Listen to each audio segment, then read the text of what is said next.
BA प्रथम वर्ष के नवीन सत्र में प्रिय विद्यार्थियों, आप सभी का हार्दिक स्वागत है।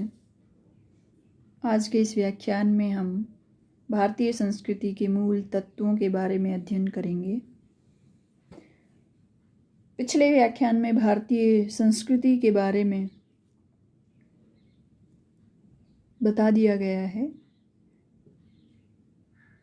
और विषय एवं पृष्ठभूमि को भी हमने पढ़ लिया है। विश्व में भारतीय संस्कृति का बहुत महत्वपूर्ण स्थान है और यदि भारतीय संस्कृति की कोई विशेषता कही जा सकती है तो यही है कि इस संस्कृति में स्वार्थ सिद्धि की अपेक्षा पर सेवा, समाज सेवा, परमार्थ पर बहुत अधिक बल दिया गया है। इस संस्कृति में व्यक्ति को समाज में, समष्टि में और भगवान में लीन होने का उपदेश और मोक्ष का मार्ग भी प्रवृत्त किया गया है। और जो मार्ग, जो विधि या जो कार्य हमें परोपकार की ओर उन्मुख करता है वही उत्तम संस्कृति है, और जो हमें उससे विमुख करता है वह कुसंस्कृति कही जा सकती है। तो भारतीय संस्कृति के में जो विशेषताएं हैं वो मनुष्य को सन्मार्ग पर लाने का प्रयास करती हैं और मनुष्य में सत्य, अहिंसा, धर्म, दया, परोपकार इन गुणों को स्थापित करती हैं। यह कहने का तात्पर्य है कि संस्कृति वह है जो हमें कुत्सित भावनाओं को दूर करके मन में निर्मल और सद्भाव से युक्त करे, और ये भारतीय संस्कृति की एक मूलभूत विशेषता भी है। अब इसके जो मूल तत्व हैं भारतीय संस्कृति के, उसमें सर्वप्रथम है धर्म का प्राधान्य। धर्म, सबसे पहले हम समझेंगे धर्म क्या है। धर्म भारतीय संस्कृति का मूल मंत्र है, लेकिन धर्म पद का अर्थ क्या है? आज जो हिंदू धर्म, इस्लाम धर्म, बुद्ध धर्म, जैन धर्म, इससे धर्म का तात्पर्य यहाँ नहीं है, जबकि यहाँ धर्म का अर्थ है धारयति इति धर्मे, जो धारण करता है, यानी हमारे जीवन की जो प्रत्येक दशा है उस पर इस धर्म का साक्षात प्रभाव पड़ता है। यानी हमारी जो ड्यूटीज़ हैं, जो हमारे कर्तव्य हैं, वो एक तरह से धर्म की श्रेणी में आते हैं, क्योंकि क्योंकि पशुओं से मनुष्य को पृथक करने वाला यही एक धर्म है। अन्यथा आहार, निद्रा, भय, मैथुन, ये सभी रूप पशुओं में भी कम या अधिक मात्रा में देखे जाते हैं, लेकिन मनुष्यों में भी वे वैसे ही व्याप्त हैं।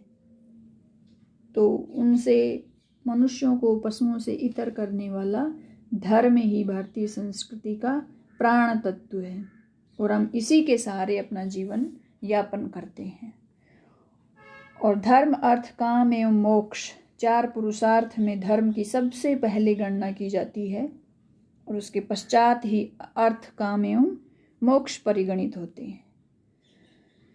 धर्म सभी मनुष्यों को, सभी प्राणियों को एक सूत्र में बांधने का काम करता है, और जो महर्षि कणाद हैं, वैशेषिक दर्शनकार, उन्होंने इसकी परिभाषा यतोऽभ्युदय निशेष सिद्धि से धर्म है इस रूप में की है, यानी जिससे भौतिक अभ्युदय, यानी इस लोक में तो उन्नति हो और पारलौकिक मोक्ष प्राप्त हो, वह धर्म कहलाता है। और हमारा धर्म संसार के सभी धर्मों से उन्नत और श्रेष्ठ है। ये धर्म रिलीजन नहीं है, ये धर्म अनादि सनातन काल से चला आ रहा है और विश्वजनीन है, सार्वभौम है, सार्वकालिक है, इसलिए बहुत अधिक महत्वपूर्ण है। दूसरा है वर्ण व्यवस्था। भारतीय संस्कृति के मूल तत्वों में वर्ण व्यवस्था का भी बहुत महत्वपूर्ण स्थान है और समस्त मानवों को भारतीय संस्कृति में 4 श्रेणियों में विभक्त किया गया, जो वर्ण व्यवस्थाएं हैं, जिनमें पहला ब्राह्मण, दूसरा क्षत्रिय, तीसरा वैश्य और चौथा शूद्र।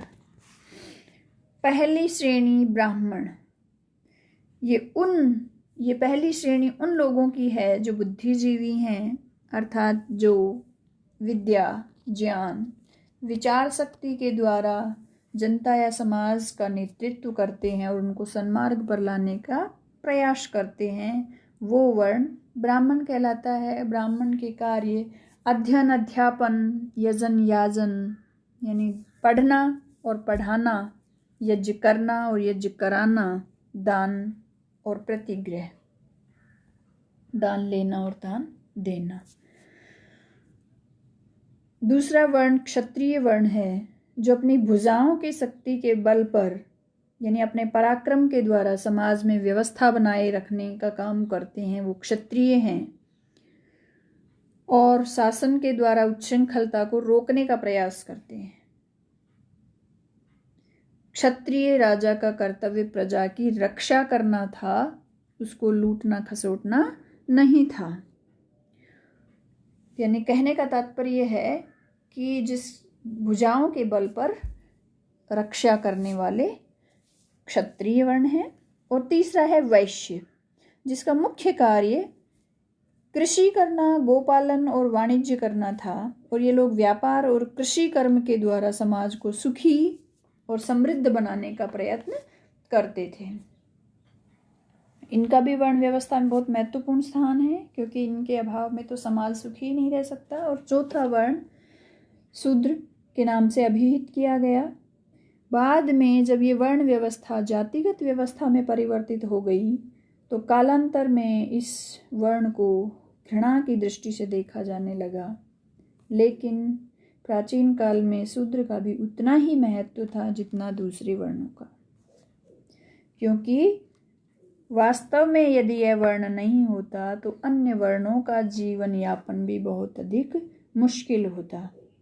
और वेद में शूद्रों की उपमा पैरों से की गई है कि जिस प्रकार पैरों के नहीं होने से शरीर भी बेकाम हो जाता है, बिना काम शरीर का कोई महत्व नहीं रह जाता है, वैसे ही इस वर्ण के अभाव में अन्य वर्णों की स्थिति भी कठिन है, स्थिति भी मुश्किल है। उसके पश्चात है आश्रम व्यवस्था। आश्रम व्यवस्था प्राचीन महर्षियों ने, प्राचीन ऋषि मुनियों ने मानव के जीवन को 4 आश्रमों में विभक्त किया था। वो क्रमशः आश्रम हैं: ब्रह्मचर्य आश्रम, गृहस्थ आश्रम, वानप्रस्थ आश्रम और संन्यास आश्रम। सबसे पहले तो ऋषि जीवेम शरदः शतम यानी 100 वर्ष की आयु की कामना करते हैं और इस 100 वर्ष की आयु को 4 आश्रमों में बांटा, जिसका प्रारंभिक 25 साल का समय ब्रह्मचर्य आश्रम कहलाता है। और इस आश्रम में विद्यार्थी ब्रह्मचर्य व्रत का पालन करते हुए विद्या का अध्ययन करता है और जो आगामी जीवन है उसके लिए सभी प्रकार से अपने को तैयार भी करता है। और 25 वर्ष संपूर्ण होने पर समावर्तन संस्कार के पश्चात गृहस्थ आश्रम में प्रवेश करता है, जो 50 साल तक गृहस्थ आश्रम का समय प्रथम 25 वर्ष ब्रह्मचर्य आश्रम और उसके बाद 25 वर्ष यानी 50 वर्ष तक की आयु गृहस्थ आश्रम। और गृहस्थ आश्रम को बहुत ही महत्वपूर्ण बताया गया है। यदि गृहस्थ नहीं रहें तो वानप्रस्थ और संन्यास आश्रम की सत्ता ही नष्ट हो जाएगी और ब्रह्मचारी विद्यार्थियों के लिए भोजन की व्यवस्था भी बहुत मुश्किल हो जाएगी। इसलिए गृहस्थ आश्रम सभी आश्रमों का उपजीव्य कहा गया है। और वानप्रस्थ आश्रम में मनुष्य को जो 50 साल के बाद का उम्र है, उसमें मनुष्य को उचित है कि वह अपना समस्त कार्यभार अपनी संतति पर सौंप करके किसी निर्जन वन में या जंगल में अपनी पत्नी सहित चले जाएं और वहाँ पर व्रत, उपवास, पूजा, तपस्या के द्वारा अपने समय को व्यतीत करें। और उसके पश्चात 75 वर्ष पूर्ण होने के पश्चात वह संन्यास आश्रम धारण कर लें। और इस चौथी अवस्था में मनुष्य का कर्तव्य है कि वो अपने पूर्व 3 अवस्था में जो संचित विद्या और अनुभव के द्वारा संपूर्ण समाज का उपकार करे। लेकिन आज गृहस्थ ब्रह्मचर्य आश्रम उस ब्रह्मचर्य की तरह नहीं रहा है और न ही गृहस्थ आश्रम उस गृहस्थ की तरह रहा है, क्योंकि गृहस्थ आश्रम में हमें ऋण से भी मुक्त होने के लिए ऋषि कहते हैं कि हमें देव ऋण है, अतिथि ऋण है, भूत ऋण है, इनसे हमें उऋण होने की कोशिश करनी चाहिए। लेकिन आज ये भी उस अवस्था में प्रचलित नहीं है। चौथा आश्रम है कर्मवाद। चौथा भारतीय संस्कृति का मूल तत्व है कर्मवाद। यानी जगत में जो भी दिखाई देने वाली विषमता है उसका कारण कर्मवाद को अंगीकार किया जाता है कि मन आत्मा नित्य है, सत्य है और इसके लिए न तो जन्म है, न मृत्यु है, न उत्पत्ति है, न विनाश है। क्योंकि कहा जाता है जातस्य ध्रुवो मृत्यु ध्रुवम जन्म मृतस्य। फिर भी बार बार देह से उसका संयोग और वियोग होता ही रहता है और जीव के तो अनेक जन्म हो चुके हैं और आगे भी होते ही रहेंगे। तो उसने जिस प्रकार के कर्म किए हैं उसी के फल भोगने के लिए उसकी जन्म की जो प्रवृत्ति है वो निरंतर बनी हुई है। तो यानी सुकृत कर्मों के फल से मनुष्य सुखी रहता है और बुरे कर्मों के फल से वह दुखी रहता है। ये भी भारतीय संस्कृति में मान्यता है। अगला है पुनर्जन्मवाद। यानी हमारा वर्तमान जीवन ही अंतिम जीवन नहीं है। जन्म मरण की जो श्रृंखला है वो अनादि है, अनंत है और वर्तमान जीवन भी उसी की एक कड़ी है। तो मनुष्य अपने कर्मों के अनुसार विभिन्न योनियों में जन्म लेता रहता है और इस जीवन ये जो वर्तमान जीवन का जब अंत हो जाता है तब वह पुनर्जन्म भी ग्रहण करता है। और जो मनुष्य पैदा हुआ है उसकी मृत्यु तो निश्चित है ही और जो मर चुका है उसका जन्म लेना ही, क्योंकि जातस्य ही ध्रुवो मृत्यु, निश्चित है कि जो जन्म लिया है उसकी मृत्यु होगी ही। ध्रुवम जन्म मृतस्य च, और जो मृत हो चुका है उसका जन्म लेना भी निश्चित ही है। उसके पश्चात है मोक्ष, मुक्ति ये परम पुरुषार्थ है। यानी मनुष्य का अंतिम लक्ष्य भारतीय संस्कृति में मोक्ष को माना गया है। और मोक्ष क्या है? दुखों की अत्यंत निवृत्ति ही मोक्ष है। और अत्यंत का अर्थ है हमेशा सदा सदा के लिए निवृत्ति हो जाना। यानी और जब एक बार निवृत्ति हो जाती है तो उसकी आवृत्ति नहीं होती। फिर ये जो आगमन और निगमन का जो चक्र है ये ही समाप्त हो जाता है। 7वां है वेदों का प्रामाण्य। जो भारतीय संस्कृति है इसका मूल आधार हम श्रुति को कह सकते हैं।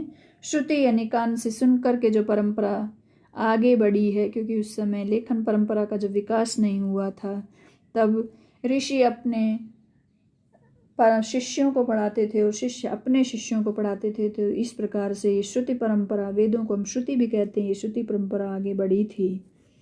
और ऋषियों के प्राप्ति जो चक्षु हैं, ऋषियों की प्रतिभा से जो उत्पन्न जो चक्षु हैं उनके द्वारा जो अनुभूत ज्ञान की विस्तृत राशि है उसे वेद नाम से अभिहित किया गया है। और वेद ऋषियों के अनुभव किए गए एक तरह से कहें हम आध्यात्मिक तथ्यों का भंडार है। और सनातन परंपरा में कहा जाता है नास्तिको वेद निंदक है। नास्तिक कौन है? जो वेद का निंदक है, अर्थात वेद का समर्थन करने वाला आस्तिक एवं वेद की निंदा करने वाला नास्तिक है। अगला है यज्ञ का महत्व। भारतीय संस्कृति में जो यज्ञ है वह भी एक वैदिक धर्म ही है, और ये भी एक तरह से रीढ़ की मेरुदंड की तरह काम करता है। और यज्ञ में अनेक देवताओं को उद्दिष्ट करके हवि इत्यादि अर्पित की जाती है, जिसमें अग्नि को दूत मैसेंजर माना गया है कि अग्नि उस हवि को विभिन्न देवताओं तक पहुंचाती है। और यज्ञ जो प्राकृत यानी यज्ञ तो प्रकृति में सतत होता ही है, और दूसरा अनुष्ठेय यानी कृत्रिम यज्ञ मनुष्य के द्वारा किया जाता है। दो तरह के यज्ञ सृष्टि में होते रहते हैं, एक तो स्वतः होता है और दूसरा मनुष्यों के द्वारा किया जाता है। तो प्राकृत यज्ञ इस कृत्रिम यज्ञ का आधार भी है, और इस प्राकृत यज्ञ में विज्ञान के सिद्धांत और अनुष्ठेय यज्ञ में उसका योग भी बताया जाता है। इसके पश्चात है आध्यात्म की प्रवृत्ति। तो भारतीय संस्कृति का जो मुख्य लक्ष्य है वो मनुष्य की भौतिक उन्नति करना नहीं, अपितु उसकी आध्यात्मिक उन्नति है। यानी मनुष्य भौतिकवाद को छोड़ करके जब आध्यात्म की तरफ उन्मुख होता है तो वह उसका वस्तुतः मुख्य लक्ष्य है। और सुकर्म ही आत्मा को मन को निर्मल और पवित्र बनाने का मुख्य साधन भी है। इसलिए आध्यात्म की तरफ उन्मुख होना चाहिए। उसके पश्चात है त्याग एवं तपोमय जीवन। तप, त्याग एवं तपस्या, ये तकार त्रय है। ये भारतीय संस्कृति की जो मूल तत्व भी हैं कि मनुष्य को अपने जीवन में विषयों के प्रति अत्यंत आसक्ति नहीं रखनी चाहिए। जब भोग प्रदान, क्योंकि ईशावास्योपनिषद में आया है, ईशावास्यम इदम सर्वम यत्किंच जगत्याम जगत तेन त्यक्तेन भुंजिथा माँ गृधः कस्य स्विद् धनम। यानी ये सारा संसार इस तत्व से व्याप्त है। हमें लोभ नहीं करना चाहिए, हमें त्याग पूर्वक जीवन जीना चाहिए। और जब हम त्याग पूर्वक जीवन जीते हैं तो समाज में विसंगतियाँ बहुत कम रहने की आशंका रहती है। और परोपकार और दान देने की जो प्रवृत्ति है वो भी त्याग के अंतर्गत ही आती है। और जो मनुष्य जितना अधिक त्यागी होगा वह उतना ही समाज के लिए कल्याणकारी सिद्ध होता है। जैसा प्राचीन काल में जब विश्वामित्र जैसे तपस्वी, दशरथ जैसे चक्रवर्ती सम्राट के पास जाते हैं तो उनके लिए राज सिंहासन तक रिक्त कर दिया जाता था, और बड़े बड़े राजा महाराजा तक ऐसे त्यागी तपस्वी के सामने नतमस्तक हो जाते थे। तो त्यागी और तपस्वी का समाज में बहुत अधिक महत्वपूर्ण स्थान रहा है। अगला है सत्यनिष्ठा और अहिंसा पालन। तो भारतीय संस्कृति की ये भी एक बहुत महत्वपूर्ण विशेषता है कि सत्यनिष्ठा यानी सच बोलना प्राणियों के लिए एक तरह से तप ही है, और समाज और लोक में भी इसकी स्थिति जो है सत्य पर ही टिकी हुई है। सत्य भाषण, जब मनुष्य सच बोलता है तभी वह निर्भीक भी होता है, और उसका तेज और उसका यश, उसकी विद्या और उसका गौरव निरंतर बढ़ता रहता है, और वह अधिकांश पापों से निवृत्त होता चला जाता है। इसलिए समाज में कहा जाता है सत्यमेव जयते नानृतम, यानी सत्य की ही विजय होती है, झूठ की नहीं। और न ही सत्यात परो धर्मो, सत्य से अन्य कोई धर्म नहीं है। और दूसरा अहिंसा परमो धर्म है, कि अहिंसा परम धर्म है। फिर है संस्कारों की महत्ता। संस्कार का अर्थ है शुद्धिकरण, यानी मलापनयनम नाम संस्कार, दुर्गुणा नाम दूरीकरणम, यानी दोषों को दूर करना ही संस्कार है। और हमारी संस्कृति में संस्कारों का बहुत अधिक महत्व भी है। कुल 16 संस्कार बताए गए हैं, जिसमें गर्भाधान, पुंसवन, सीमंतोन्नयन, जात कर्म, नामकरण, निष्क्रमण, अन्नप्राशन, कर्णभेद, चूड़ाकरण, उपनयन, विद्यारंभ, उपनयन, वेदारंभ, केशांत, समावर्तन, विवाह और अंत्येष्टि, ये 16 संस्कार हैं। इन संस्कारों के माध्यम से शारीरिक, मानसिक, बौद्धिक, वैयक्तिक, सामाजिक और धार्मिक उन्नति संभव है। इसके पश्चात है मातृ पितृ गुरु भक्ति।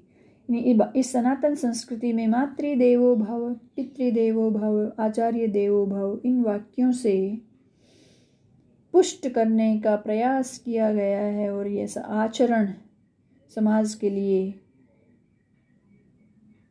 बताया गया है कि माता पिता एवं आचार्य इनकी महत्ता बहुत अधिक है और प्रत्येक प्राणी पर इन तीनों का बहुत अधिक उपकार रहता है, जिसको किसी रूप में हम उऋण नहीं हो सकते हैं। इसलिए हमारे यहाँ 3 ऋणों में इसकी विवेचना प्रस्तुत की गई है।